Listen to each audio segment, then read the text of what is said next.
Olá, seja muito bem-vindo a mais uma entrevista da FinTrender. E hoje nós vamos falar sobre empreendedorismo. Empreendedorismo no mercado de jornalistas, de informação, né? Com uma pessoa aqui que eu já conheço há um tempo e que tem um portal de informação muito interessante, tá? Eu estou aqui hoje com Danilo Martins, que é jornalista, fundador e editor-chefe da Finsiders. Fala, Gustavo, tudo bem? Olá, audiência. Prazer estar aqui. Obrigado pelo convite. É uma honra. Normalmente a gente que faz as perguntas. Dessa vez, ser entrevistado é algo diferente. Então, espero É, que seja e, bacana aí e, para todos. E é uma experiência interessante, né? Eu também vira e mexe, eu estou dos dois lados da cadeira aqui, e é uma experiência bem diferente, né? Obviamente, com coisas boas e ruins para os dois lados, mas acho que assim, que é a ideia aqui desse episódio que a gente vai trazer aqui, Danilo, que eu queria explorar contigo? Né? Um pouco a tua história, né? O porquê que você criou a Finsard, quais os desafios que você tem, o que é, etc. E como é que você está vendo esse mundo aí de publicações, esse mundo de jornalista hoje em dia, né? É um mundo que está virando a cabeça para baixo, do meu ver aqui, de quem tá do ponto de vista de espectador de fora, mas é sempre bom falar com alguém que está lá e que está montando um negócio em relação a isso. Mas antes de começar nisso tudo, Danilo, uma das coisas que eu faço sempre questão é de entender quem é a pessoa, né? Então, assim, acho que a gente não consegue desassociar essas coisas de empreendedorismo da pessoa. Então, eu queria entender um pouquinho mais quem é o Danilo, né? O que você fez aí antes de chegar e criar a Finsiders? Boa, legal. Bom, eu sou jornalista, né? Me formei há 10 anos. Esse ano estou completando 10 anos aí de formação, né? Enfim, comecei trabalhando já no primeiro, segundo ano, já em redação de revista, depois fui trabalhar na redação da revista Você S.A., trabalhei no Valor Econômico, né, como jornalista freelance, e depois cheguei até a ser subeditor lá do site do Valor, e depois saí, fiquei como jornalista freelance, né, de cadernos especiais, principalmente cadernos na área de finanças, né, fundos de investimento, seguros, private banking, e aí eu fui também aos poucos entrando mais na área de inovação, de tecnologia, comecei a fazer muita matéria, peguei aquele boom ali, 2014, 15 para frente, que começaram a crescer ali as startups, as fintechs inclusive, e eu comecei a fazer muita entrevista com esses fundadores, com gestores, né, de venture capital que iam apostando alto nessas empresas, né, e aí, assim, fui fazendo essas matérias até que eu percebi, em 2019, ali entre o fim de 2019 e o início de 2020, que não tinha nenhum veículo jornalístico com foco nesse mercado, né? Na verdade, sim, você tinha algumas iniciativas ali de conteúdo com foco em fintechs, né? Enfim, Conexão Fintech, Fintech Lab, que se mantém até hoje, né? Mas não eram produzidos por jornalistas, né? Eram portais ali de releases, né? Traziam eventos, alguns conteúdos, mas não tinha um portal de notícias dedicado a cobrir fintechs, né? E aí, enfim, em 2020 eu resolvi tirar esse projeto do papel, né? E por que você acha, vou pegar um pouquinho desse processo de decisão lá atrás, antes de criar a Finsiders, por que você acha que havia necessidade de ter um portal jornalístico em relação a fintechs no Brasil, Danilo? Essa é uma ótima pergunta. Eu me fiz muito essa pergunta logo que ela começou a surgir, na verdade, né? Foi a partir, na verdade, de algumas provocações, assim. Lógico que o momento também de mercado era outro, então, talvez hoje, eu não sei se eu criasse assim com tanta euforia que eu criei naquela época, porque era o mercado, tinha um boom ali também, né, de fintechs, mas eu lembro de dois momentos, principalmente. No fim de 2019, eu fui almoçar com uma ex-diretora minha do Valor, que hoje é, inclusive, diretora de redação do Infomoney, né? E ali a gente conversando, ela falou, o que você está fazendo? O que você está... Aí eu falei, estou fazendo matérias para o Valor ainda, como freelance, mas eu estou fazendo muita matéria sobre fintech, e eu acho que não tem nenhum canal dedicado a esse mercado. Ela falou, por que você não cria, então, um blog? Começa com uma newsletter, depois evolui para um blog, e aí eu fiquei com isso na cabeça. Só que, assim, dessa ideia, desse contato com ela, até de fato eu colocar no ar alguma iniciativa, foram pelo menos 6 meses ali. E no meio desse período, eu tive uma entrevista, tinha feito uma entrevista com o Gustavo Gierum, do Distrito, né, sobre uma matéria, na verdade, que eu já fazia bastante, que era o balanço de investimentos, né? Então, investimentos em startups no ano de 2019. Como que foi, tendências para 2020, e ali ele falou bastante, né? Sempre ouvia bastante sobre fintechs, né? A fintechs lidera investimentos, fintechs capturam a maior parte dos investimentos, são as mais conhecidas, são os unicórnios, enfim. E aí, no final da entrevista, né, ele falou, pô, eu vejo que você entende bastante, conhece as pessoas do mercado, já entrevista bastante esse público, por que você não cria um blog sobre esse assunto? Eu falei, pô, você sabe que eu tenho essa ideia ali no papel e tal, e realmente no papel. Eu tinha um bloquinho com anotações ali feitas pensando, vai ser um site, mas eu vou criar primeiro uma newsletter, e aí em junho eu coloquei no ar a newsletter, ainda só com curadoria de notícias, não tinha conteúdo original. Na terceira edição eu já trouxe uma notícia exclusiva, que era a entrada da Belvo, que é uma fintech de Open Finance, que ninguém tinha noticiado a entrada dela aqui no Brasil. E eu, enfim, tive acesso a essa informação, e aí comecei a dar muitas reportagens exclusivas, enfim, comecei a noticiar bastante movimentações desse mercado, e aí foi até outubro do ano passado, de 2020, na verdade, né, completou agora 3 anos, eu coloquei no ar o site, o portal que até então eu não tinha, que eu alimentava com Medium. Tinha a newsletter pelo Substack e o Medium era o canal de publicação, né? Até que eu falei, não, acho que estou perdendo acesso, preciso ter um site de notícias, né? Mas isso que você perguntou é muito interessante, porque é um questionamento que todo dia aparece, acho que para todos os jornalistas, principalmente os que estão empreendendo, como se diferenciar, né? Porque é um mercado que está muito dinâmico, as notícias estão espalhadas por aí, cada vez mais rápidas, mas eu, assim, sigo firme e forte aqui. Terceiro ano completei, né? Terceiro ano aí à frente do site, a audiência crescendo, cada vez mais qualificada, então sigo firme aí Ótimo. E com planos bons para 2024. Boa, a gente já chega neles. Quando você começou a parte dessa newsletter que você começou, Danilo, você começou com que constância essa newsletter? Ou ela era esporádica? Como é que você começou isso?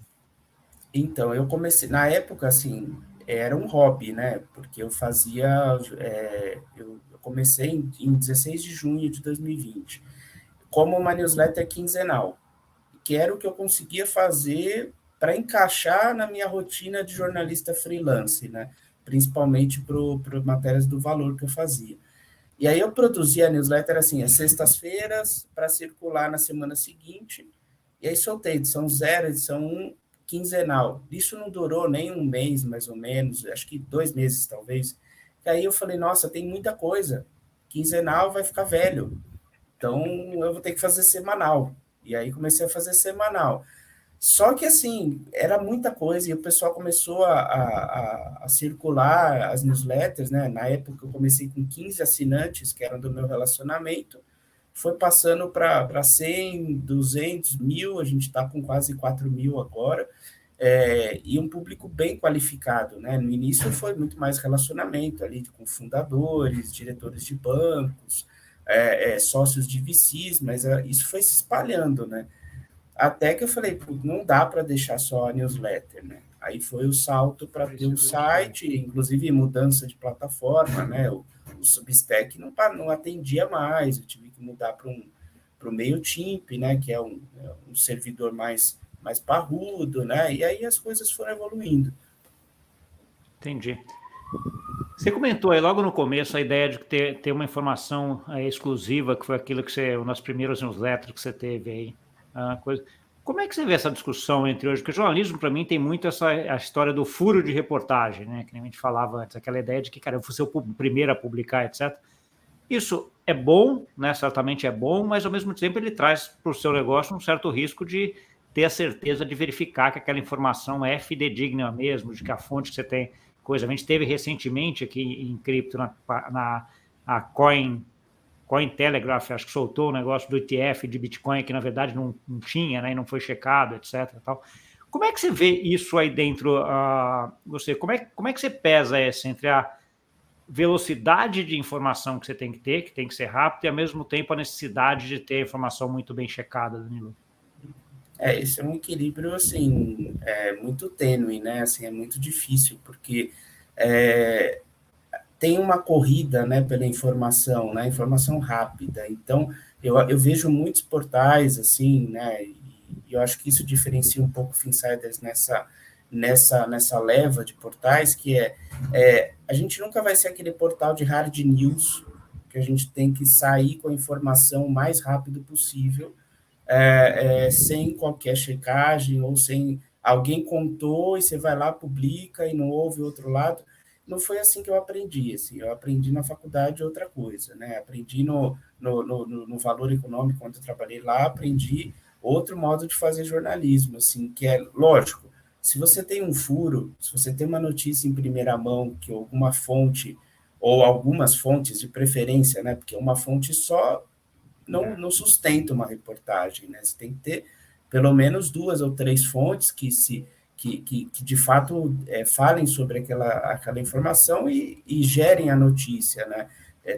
Aquilo de fato vire notícia. Então, eu já passei nesses 3 anos, assim, é uma coisa importante, eu nunca fui jornalista de furo. Eu passei a ser por conta do Finsiders, assim, né? Tive alguns furos muito relevantes, mas eu sempre fui um jornalista de cadernos especiais, de fazer reportagem com tempo, Mais de matérias análise, uma análise mais profunda do que só aquilo, saiu agora, né? matérias de múltiplas fontes, então entrevistando 5, 6 pessoas por reportagem, porque eu tinha prazo, né? Eu tinha um tempo ali para produzir as matérias para o Valor, para outros veículos que eu escrevia também, né? Mas aí, quando você vai para uma rotina, né, de jornalismo diário, jornalismo não é nem diário, né, é um jornalismo que online, está aí, né, está disponível, e você tem que estar atento a todas as informações, você tem que ter um controle da ansiedade. Acho que é um desafio diário, assim, de você ver uma notícia ali, mesmo notícia que já saiu em outros lugares. Será que realmente faz sentido a gente publicar essa mesma informação que já saiu nos grandes veículos, em outros veículos especializados? Então, eu sempre me questiono bastante, né? Enfim, oriento bastante aos jornalistas que escrevem comigo, né? Assim, parar e pensar, será que faz sentido? E a coisa do furo se realmente é uma informação que não saiu em nenhum lugar, foi devidamente checada, né? Você checou com a fonte que já tinha te passado, checou em outras fontes, né? Inclusive informações públicas, né? É uma coisa que poucos jornalistas acho que exploram, acho que é bem, bem importante explorar, fontes de dados públicas, né? Então, de órgãos, né, reguladores, e checar isso, checar as informações com esses órgãos, com outras fontes que têm conhecimento do assunto, né?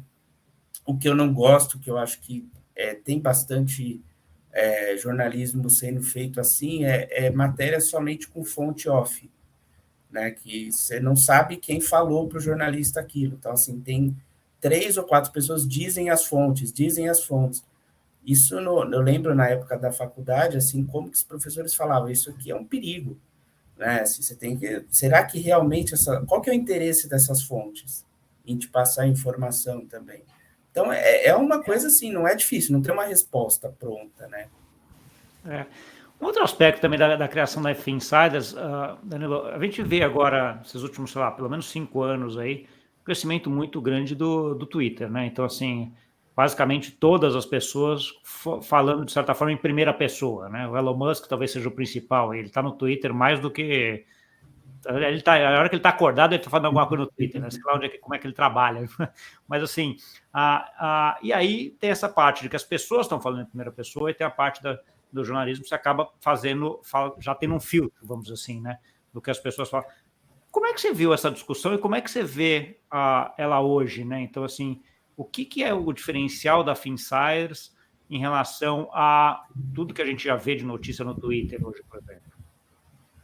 Eu acho que assim, eu acho que não é nem só no caso da Finsiders, eu acho que o jornalismo, e aí assim, a indústria de mídia, né, tem um desafio gigantesco com as redes sociais, eu acho que, enfim, o Twitter é um exemplo, mas as informações circulam muito pelo LinkedIn também, enfim, principalmente nesse mercado B2B. Vou dar um exemplo, reuniões de conselho do Open Finance, Fórum Pix, que ocorre, né, periodicamente. Já vi muita notícia, entre aspas, né, assim, informações que poderiam se tornar notícias sendo publicadas antes de qualquer veículo, né? Não é assim, e informações corretas, assim, porque a audiência ali, enfim, qualificada e especializada estava acompanhando ali e cada um vai soltando. Na verdade, as pessoas viram publicadores, né? Assim, as Exato. pessoas começam a Todo espalhar as mundo vira notícias publicador. e todo mundo vai querendo ali, e isso é bom. Só que tem um risco, né? Porque essas pessoas, né, na maioria dos casos, elas são usuárias, elas não são jornalistas ou não são blogueiros, não são produtores de conteúdo, de fato, né? Então, acho que tem uma coisa que os veículos de comunicação fazem, talvez ainda tenham que melhorar, é a questão da curadoria, de fato, né? De você separar o joio do trigo e falar, tá, isso aqui não é bem assim. A informação pode ser essa, mas você tem esse outro ângulo. Então, eu acho que nesse ritmo acelerado que a gente vê de redes sociais, principalmente ali no Twitter, né, poder pegar aquela informação, e uma coisa que os usuários, né, até por não terem expertise, não vão fazer, é trazer uma análise, é trazer um especialista para comentar, é fazer uma entrevista olhando outro ponto que não foi abordado ali. Então, saiu uma notícia, por exemplo, o Banco Central soltou uma nova regulação, uma nova regra para o Open Finance. A notícia está dada, todo mundo vai publicar, todo mundo vai jogar no Twitter, enfim, vai sair informação por ali, mas tá, e além? Qual que é o impacto disso? Né? Quem acha positivo, quem acha negativo? Então, acho que o papel dos veículos de comunicação cada vez mais vai ser analítico, e trazendo curadoria, trazendo opiniões, porque senão, assim, não dá mais para fazer aquele jornalismo que a gente vai repercutir só o que está sendo anunciado, vamos dizer assim, né? E tem um risco, assim, uma coisa que me ocorreu agora, assim, tem um risco muito grande de seguir uma manada, né? Você segue ali que é uma coisa que nos investimentos, você sabe bem, assim, tem aquele efeito manada que as pessoas vão comprando a ideia e vão sem pensar, né? Simplesmente vão reproduzindo. E aí tem um risco de fake news gigantesca. Sim. Pensando na Finsiders agora, Danilo, qual uma ou duas publicações que você fez que foram emblemáticas aí nesses últimos 3 anos da Finsider? E qual uma que foi aquela que talvez curiosa, que você falou assim, isso aqui acho que não vai dar nada e explodiu, assim? Tem algumas, assim, logo no início, na verdade, assim, o site estava entrando no ar, essa notícia foi emblemática não só para o site, mas para a minha carreira, porque enfim, como eu falei, eu nunca fui jornalista de furo, sempre fui jornalista de matérias especiais, matérias de páginas, né?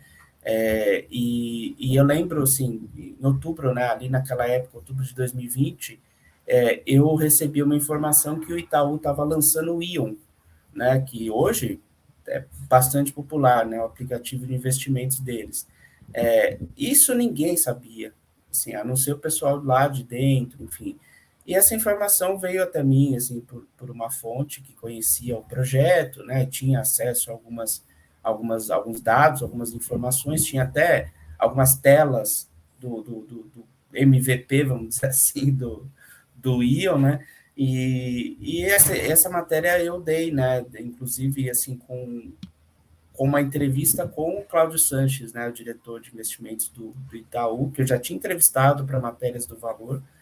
Ele deu essa entrevista exclusiva ali, então foi uma matéria, foi uma notícia, né, reproduzida depois por outros veículos, né, Neofeed, Exame, Valor, inclusive, né, e alguns até citaram Finsiders ali, quando Finsiders não era nada, né, então, assim, era basicamente um hobby que eu tinha. Então, essa matéria foi muito importante, porque ela foi, assim, ela se tornou muito acessada, né, na época. Até hoje, eu acho que é uma das mais acessadas da história do portal. E aí teve uma também que eu acho que é bem interessante, que tem a ver muito com discussões do momento, né? O Roberto Campos Neto tem falado do tal de Super App, né? Assim, que é o agregador financeiro e que o Banco Central está desenvolvendo, que na verdade está desenvolvendo uma infraestrutura, né, para os players de mercado construírem os seus super apps, e ele tem falado isso em praticamente todas as suas declarações. Teve um evento que ele participou, se eu não me engano foi em junho ou julho, do IDV, né, do Instituto de Desenvolvimento do Varejo, e ali eu lembro da repercussão, eu estava assistindo o evento, né, era online, e vários veículos puxaram pela treta dele ali com a Luísa Trajano, né, ali pela troca de farpas por causa dos juros e tal, vai diminuir os juros, não vai? Para mim, para minha audiência, isso não é relevante. Assim, não é tão relevante quanto é para o valor econômico, para exame, enfim. E aí ele falou sobre o Super App, só que em vez de ele falar o que ele já vinha falando, que o Banco Central, Super App, isso está no futuro e tal, ele usou uma expressão diferente. Ele falou: o Super App está em fase inicial de implementação. O Banco Central está desenvolvendo o Super App. E isso estava lá no evento público, né? E eu acompanhei, dei esse título desse jeito, e é uma das matérias mais lidas desse ano. Na verdade, eu acho que é a mais lida desse ano, porque repercutiu muito, né? Enfim, depois até acho que semanas depois o Infomoney fez uma matéria para que a gente fala no jornalismo que é a suíte, né? Assim, é uma matéria que complementa depois uma outra que já saiu, e foi um assunto, assim, um assunto que até hoje está bastante em alta, mas ali foi uma notícia que, assim, poucos tinham se atentado naquele evento específico, né? E a essa etapa que ele mencionou, ele está em fase inicial de implementação e tal. Então, foi uma matéria bem emblemática, né? E, assim, um que você falou, você perguntou sobre uma que talvez não esperasse a audiência, mas acabou tendo bastante audiência, eu destacaria duas. São artigos que a gente abre espaço, né, para executivos, executivas, especialistas, e dois artigos que estão entre os textos mais lidos do ano. Um deles é sobre pagamentos B2B, que foi escrito por cofundador da BART, que é uma fintech, né? E o outro foi da Gihane, que é um artigo sobre, na época que saiu a resolução 269 do Banco Central, sobre o PIX, terceirização e tal, todo mundo ficou, o que impacta no mercado de Banking as a Service, né? E a Gihane é uma advogada, né? Enfim, eu pedi para ela escrever um texto analisando, né? O que muda na prática com a nova resolução do Banco Central. E o texto teve uma audiência muito boa. Assim, não que eu não esperasse bons textos desses dois articulistas, né? Desses dois profissionais. Mas você não esperaria uma audiência tão grande que nem foi no final das contas, né? Não esperava porque são artigos, né? Não são reportagens, não são notícias, né? Sei lá, não é uma empresa comprar outra, né? sim.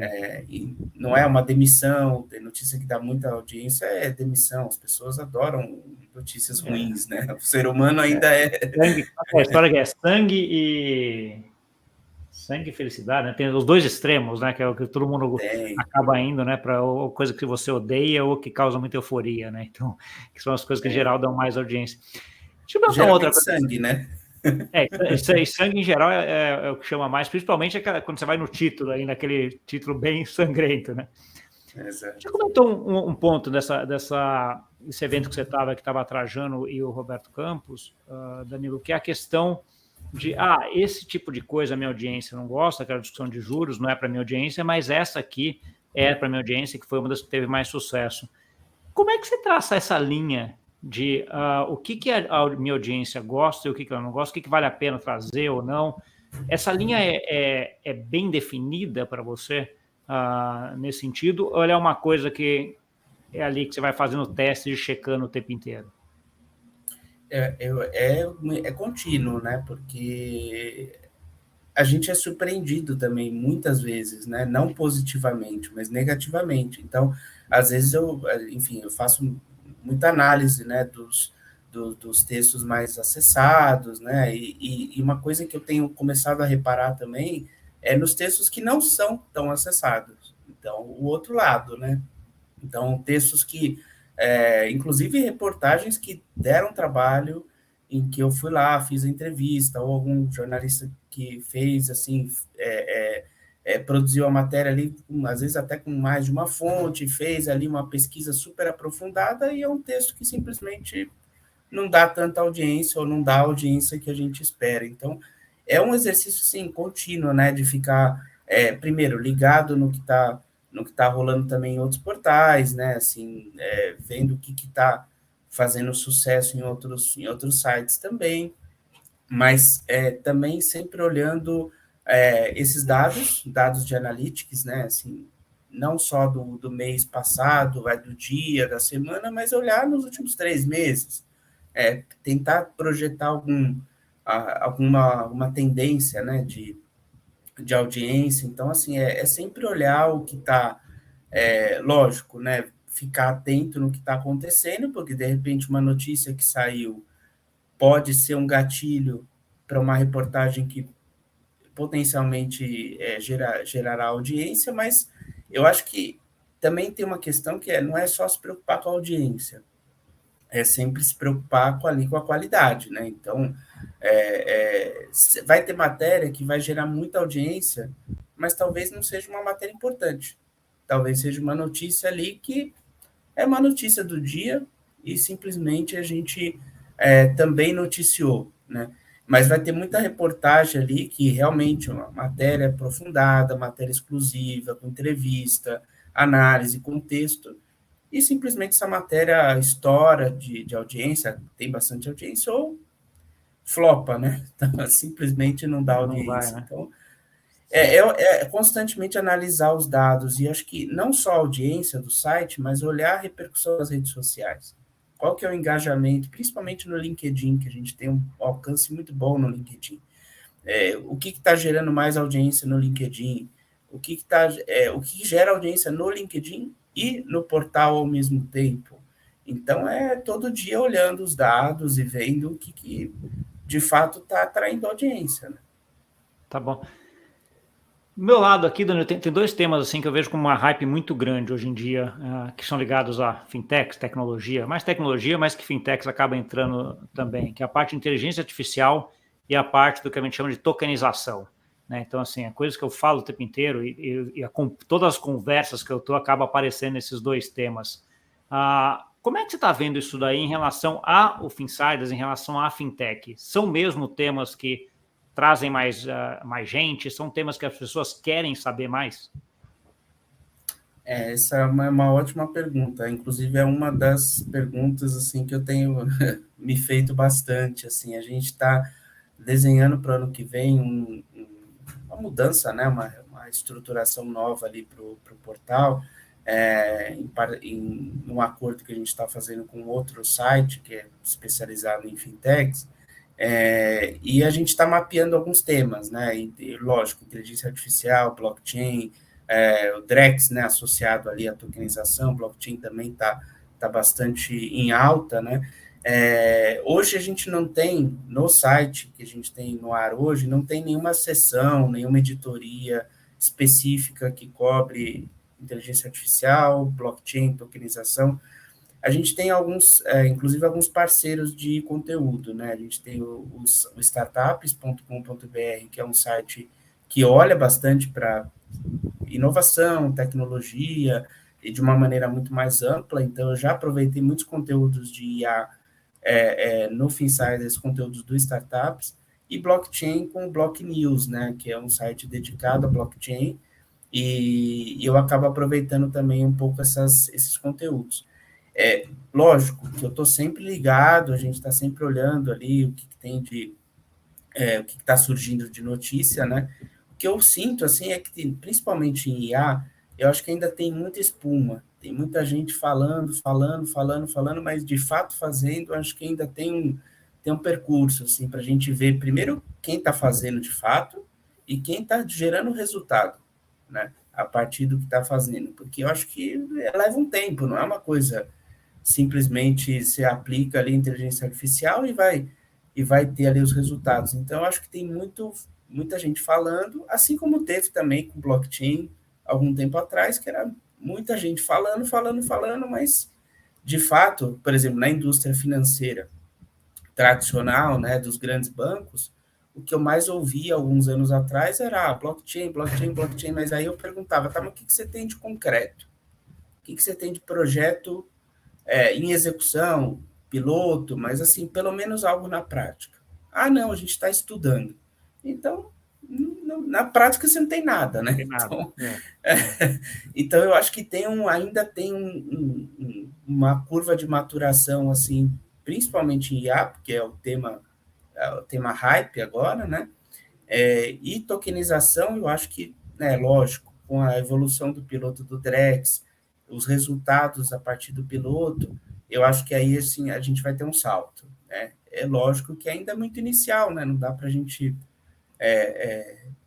entender exatamente qual vai ser o impacto, mas esse é um tema que eu tenho olhado um pouco mais, porque ele envolve, né, não só a questão da tokenização, da tecnologia aplicada ali, né, mas principalmente muitos atores da indústria financeira, digamos, a indústria tradicional, a indústria dos incumbentes e dos digitais. Então, a gente está cheio ali de fintechs, de bancos, desenvolvendo ali, participando do piloto, né?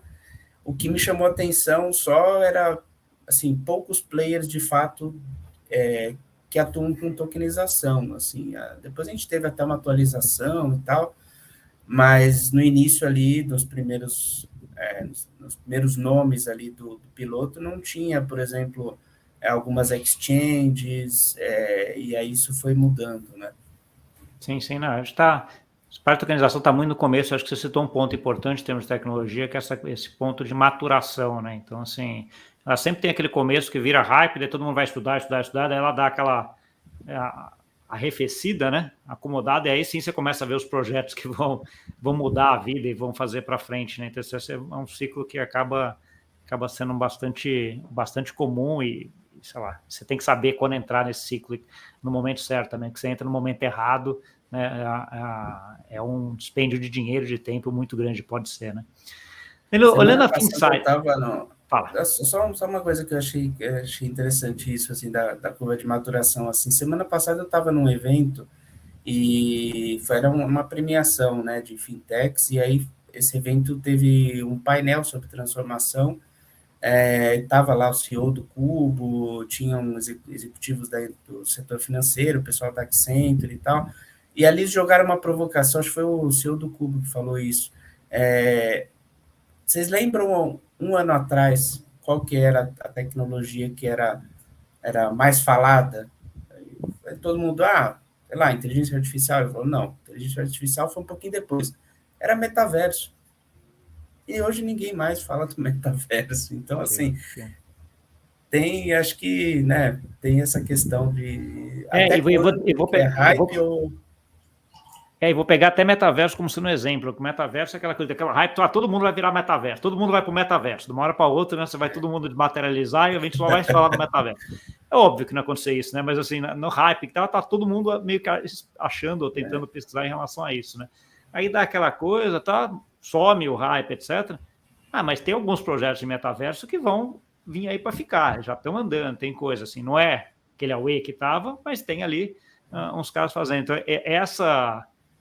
essa onda de inovação é muito interessante acompanhar e até para saber que ela existe, né, e não se empolgar, né, e se enfiar de cabeça no negócio que daqui, sei lá, 6 meses, um ano, pode ser que dê aquela arrefecida e pode ser que não dê certo, né? Então, assim, nada quer dizer que dá certo. Dimensionar os investimentos, né? No caso das empresas, tem que dimensionar direito. Você corre um risco gigantesco ali. Você coloca todas as suas fichas numa nova tecnologia ali, simplesmente sem saber se vai gerar resultado, né? Então, acho que tem que acompanhar as tendências e ir tentando dimensionar, né, os investimentos. Sim. Olhando agora para Finsiders, Danilo, qual é a estrutura que você tem hoje? Qual o tamanho que você tem hoje? Qual a quantidade de... Você já citou aí o Brigato e a Cláudia, 2 parceiros aí dentro dessa estrutura, mas conta para a gente um pouquinho, assim, vamos começar pela estrutura. Qual é a estrutura que você tem hoje? Qual o tamanho da Finsiders em termos de pessoas, em termos de quantidade de publicações semanais, em termos de produtos que vocês oferecem? Sim. A gente, assim, hoje, sou eu lidero, né, o site com um jornalista que fica no dia a dia também me apoiando, fazendo notas, enfim, notícias ali do dia, né, algumas reportagens também, e tem alguns jornalistas parceiros que escrevem esporadicamente, né, escrevem reportagens especiais e trazem algumas análises ali que eu acabo não pegando tanto no dia a dia. E tem esses sites parceiros, né? O Startups, o Block News e o Fintechs Brasil. Tá bom. Formas de monetização, Danilo. Quais são as formas hoje que você monetiza dentro da Finsiders? Olha, hoje o principal é publicidade, né? Via principalmente branded content, né? Conteúdo de marca que as empresas querem produzir principalmente para se posicionar em determinados segmentos, né? A gente teve mais de 30 empresas nesses 3 anos que já fizeram conteúdos de marca no Finsiders e praticamente todos os conteúdos que a nossa equipe produz. Então, eu e outros jornalistas, a gente produz esse conteúdo para a empresa, então, empresa de tecnologia que vende para o setor financeiro, especialmente para fintechs, é o público-alvo, né, o público anunciante que a gente já desenvolveu projetos. Aí tem nomes como Sinqia, Swap, Belvo, Cellcoin, a Núclea, ainda como CIP. Então, assim, tem alguns bons nomes aí que já fizeram conteúdo de marca. Essa é a principal linha de receita. Junto com isso, dentro de publicidade, tem banners na newsletter e banners no portal, que é algo mais recente, por conta da reformulação que a gente fez no site, né? Então, a gente está criando mais esses espaços. E numa outra frente, a gente não tem eventos próprios, mas a gente tem eventos parceiros. São eventos como o Fintech View, Payment View. A gente a gente apoiou esse ano esse prêmio Fintech, né, do IBEF, do Instituto Brasileiro de Executivos de Finanças. Teve a primeira edição, a gente apoiou. O FinTouch, né, que é o evento da BFintechs, normalmente a gente apoia também. Então, a gente tem alguns eventos parceiros que a gente apoia e alguns até que a gente atua indicando, né, empresas para serem patrocinadoras, e aí a gente acaba ganhando nas vendas, né, uma comissão ali a partir das vendas. Entendi. No caso da produção do Finsiders, é só coisa escrita que vocês produzem, né, Danilo? É só texto, né? Essa é a pergunta que mais me... todo dia na minha cabeça. E eu nem fiz a pergunta seguinte, né? Mas você já imagina qual que vem, né? Por que só escrito e por que não vídeo, podcast, etc.? Olha, assim, é uma pergunta muito importante, assim, principalmente quando a gente está falando, né, do momento em que tem uma série de podcasts, de vídeos e canais no YouTube. Eu sempre tive muita dificuldade, sendo bem sincero, assim, eu sempre fui muito jornalista de jornal e de revista, né? Texto, né? Então, de texto, basicamente. Já fiz projetos de podcast, a gente tinha, inclusive, um podcast com uma fintech, que a gente fez 2 temporadas, foi super legal, mas, enfim, um projeto que ficou pausado, né? Mas, assim, certamente ano que vem vai ter novidades aí de áudio e vídeo, porque as pessoas consomem nessas plataformas e é importante estar presente, né? Assim como a gente criou agora um canal no WhatsApp para receber ali, para a pessoa receber as informações que estão saindo no site. Então, a gente precisa estar nessas plataformas. Para mim ainda é algo muito novo, né? Eu também não tenho tanto traquejo assim para vídeo e áudio, sempre fui mais do texto, então, mas assim, é fundamental, a gente já está construindo para no ano que vem ter mais, inclusive para poder oferecer isso, né? Como espaços, inclusive espaços patrocinados, né? Tá bom. Uma discussão sempre vem, e que a gente acabou não tocando, Danilo, a época que se montou o Finsal era uma época que estava também no muito hype a parte de cripto, né? Então, assim, tanto fintech se falava muito, como cripto se falava muito, né? E os dois, do que eu vejo de lá para cá, é que cripto, os dois desabaram em termos de coisa, né? Então, assim, fintech estava numa hype lá atrás, cripto também, cripto caiu, depois subiu um pouquinho, mas também esse ano já baixou bem a hype em relação a cripto de modo geral. Como é que você vê essa discussão entre cripto e fintechs? Assim, no seguinte sentido, você montou um negócio muito mais ligado a fintechs e não a cripto. Você chegou a pensar em fazer alguma coisa de cripto? Como é que você vê essa parte de... Como é que você traça a linha em... isso aqui é cripto, não faz sentido aqui ou faz sentido? Fala um pouquinho sobre isso para gente. É uma ótima pergunta também, assim, eu brinco, né, eu brinco com a Cláudia Mancini, né, lá do Block News, assim, chegou alguma coisa de cripto, eu mando para ela.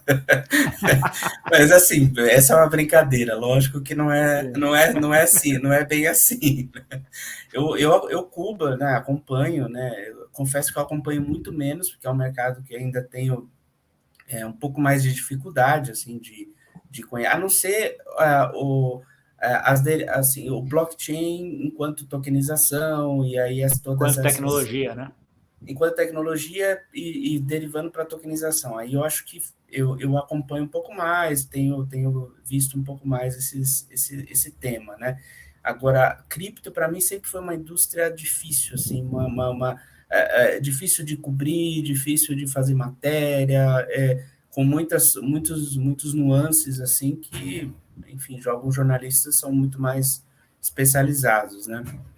Lógico que, assim, é um assunto importante, então a gente já deu muitas matérias de fintechs, de cripto, vamos dizer assim, né, desde carteiras digitais até os movimentos dos players que não são de cripto, mas que passaram a colocar cripto, PicPay, XP, que agora saíram, mas, enfim, fizeram esse movimento, né? Então, normalmente o que eu acho que faz bastante sentido no caso de cripto é esse movimento de grandes players do setor financeiro tradicional, vamos dizer assim, entrando em cripto, ou as fintechs que oferecem produtos financeiros de maneira geral e começam a agregar cripto. Eu acabo cobrindo, enfim, trago essas informações. E outras que a gente já publicou de fintechs que nascem em cripto, já são nativas nesse universo, e passam a oferecer a infraestrutura para outras empresas que querem ofertar cripto, né? Então, aí eu acho que remete muito ao modelo de banking as a service, né? Que se tornou bastante conhecido.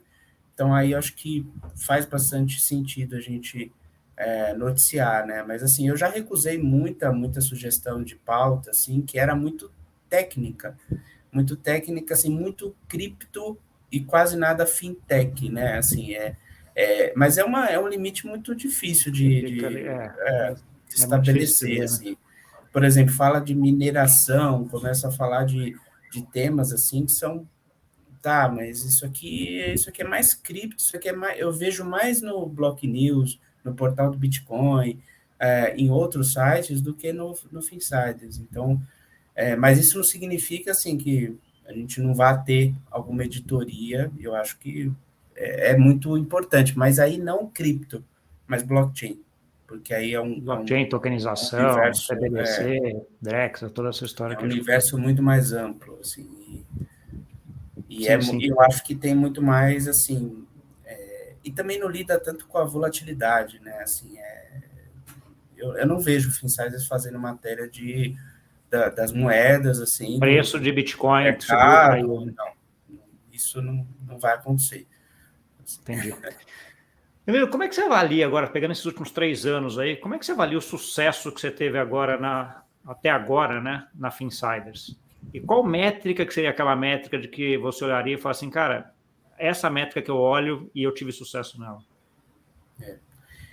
Olha, eu acho que a gente conseguiu uma coisa que é muito difícil no mercado de mídia, principalmente mídia independente, né, sem patrocinadores, sem investidores, né, que é conseguir criar uma marca com reputação, credibilidade ali e reconhecida, né, porque você vai em eventos de fintech, assim, e eventos que, inclusive, às vezes eu nem estou presente, eu fico sabendo que comentaram sobre o Finsiders. Então, a marca, né, é uma marca boa, uma marca que se estabeleceu, e aí, lógico, não é só isso que faz as coisas andarem, tem que ter audiência, né? Então, a audiência, a gente, né, nos últimos 2 meses, a gente passou de 60 mil page views mês, né? Então, uma marca que a gente ultrapassou, a gente vinha de 40, aí 50 mil page views, a gente passa de 30 mil usuários únicos mês, que acompanham ali o site, estão entrando sempre nas reportagens, e a newsletter, né, que é um dos canais aí mais preferidos, né, pela audiência, que também foi a origem, né, então a gente tem ali passou de 3.800, né, está perto de 4.000 leitores qualificados com um item que eu acho que é muito importante para um veículo de comunicação hoje, que é o engajamento. Então, a gente tem a taxa de abertura acima de 30%. Então, é uma audiência que está acompanhando, que está lendo, está clicando, quer saber, quer se informar ali por aquele canal, né? Fora os mais de 35 mil seguidores nas redes sociais, ali, especialmente no LinkedIn, são mais de 30 mil, né? Entendi. Pô, que legal, cara. Pô, é bastante coisa. Pensar que você é 3 anos, você praticamente sozinho fazer isso é uma coisa. Orgânico, sem campanha patrocinada no Google, sem campanha nas redes sociais, só boca a boca, divulgação, participação em eventos, criar uma camisetinha, né, do portal. É bem isso aí, orgânico e no suor, vamos dizer assim. Uma coisa que é interessante também, acho que talvez valha a pena dividir um pouco a audiência, é o quanto a tecnologia ajuda nesse sentido, né, Danilo? Certamente você tem várias ferramentas, que são aquelas ferramentas de SaaS, que você vai pagar ali $10 aqui, $15 ali, $20 ali, e resolve a tua vida. Pega 5, 10 dessa daí, a tua produtividade aumenta muito, né? Com certeza, né? Assim, a começar pelo sistema que produz o site, né? O que está ali enfim, o WordPress, que funciona super bem, assim, até com outros recursos ali, plugins, né? Então, a gente tem um trabalho, inclusive, muito forte, isso é totalmente baseado em tecnologia, que é a questão do SEO, né? Assim, de você conseguir mensurar. Hoje quando a gente publica uma matéria no site, a gente mapeia, né, a pesquisa de fintechs, das palavras-chave, né, fintechs e fintech no Google, principalmente no Google Notícias, em questão de minutos. Essas matérias estão entre as 2, 3 primeiras. E pesquisando janela anônima, enfim. Então, a gente tem feito um trabalho muito forte usando, né, plugins, usando ferramentas do WordPress. A newsletter a gente usa o MailChimp, né, que é uma plataforma de disparo de e-mail, assim, que funciona super bem. Enfim, tem outras, mas por enquanto, a gente está usando essa. E lógico, né, assim, nas redes sociais, assim, tentar usar ferramentas de design, bancos de imagem, né? Então, assim, mas as principais são essas, assim, do MailChimp, o WordPress, enfim, que a gente vai conseguindo, inclusive, né, pagando ali mensalmente, né, para Um ter valorzinho e esses vai. recursos, né? Você usa, já começou a usar, ou está usando alguma coisa de inteligência artificial, tipo um chat GPT para alguma coisa, um Midjourney, alguma coisa, ou qualquer outra nesse sentido, Danilo? Ainda não é uma coisa que você testou? Não, testar eu testei, assim, já fiz várias perguntas, assim, pro chat GPT, assim, para ver, assim, exatamente sei lá, o que pode me ajudar ali no dia a dia, né? Eu acho que ainda tem um desafio, assim, de trazer informações, e aí eu acho que tem a ver com uma pergunta que você fez das redes sociais e o papel da mídia, né? Ferramentas como essa são muito interessantes, mas elas não resolvem tudo. Então, na hora que você vai escrever uma reportagem, se você escrever uma reportagem, por exemplo, as maiores fintechs do Brasil, se você pergunta isso para o chat GPT, ele não vai te... Lógico que se você tem que perguntar direito, né? Mas se você perguntar isso, normalmente vai ter algum erro ainda, vai ter alguma incongruência, vai ter alguma informação desatualizada, né? Então, acho que o jornalismo entra nesse ponto, que você pode, inclusive, usar, e eu tenho visto alguns colegas usarem, assim, como uma base. Então, você quer fazer uma matéria, não é muito bem o caso do Finsiders, que a gente é muito mais B2B, né? Mas para portais B2C, você quer fazer uma matéria sobre, sei lá, 5 apps que simplificam a sua vida financeira, por exemplo. Você pode ter uma base ali no chat GPT e você Como se fosse um transforma isso. template, né? Ele traz uma estrutura e depois daí ele vai lá e Exatamente. recheia, né? E aí você vai complementando com apuração, com entrevista, com análises, né, com contexto. Eu vejo assim, para algumas notícias curtas e simples, que você precisa ali, escreva uma notícia sobre esse tema aqui. Funciona super bem, vem bonitinho, assim. Lógico que, assim, eu acho que você tem que sempre olhar, primeiro, para checar os fatos, verificar se as informações estão corretas, as datas, nomes, tem muita confusão ainda eu fiz muito essa pesquisa de fundadores de fintechs, fulano de tal, aí você vê que o fulano de tal está como fundador da fintech X, mas na verdade não, ele não tem nenhuma relação com aquela empresa. Então, Ainda ainda mais que tem... o tema que você trata, essa parte de fintechs, é um tema muito, muito atual, né? Muito recente e que muda muito, né? Então, assim, muda como a base de dados muito lá e também não é atualizada talvez tão rápido, você acaba tendo que checar, mas por outro lado é uma coisa que pode te ajudar muito isso aí, fazer o template, te dar mais ou menos alguma coisa, em até correção ortográfica, por exemplo, né? Então, assim, colocar ele corrige a parte de ortografia. Então, assim, acho que tem coisas aí que são interessantes.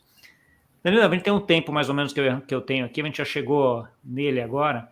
Eu queria que você deixasse duas coisas agora para a gente. Uma mensagem final aí para quem nos ouviu e também onde eles entram em contato contigo aí para frente.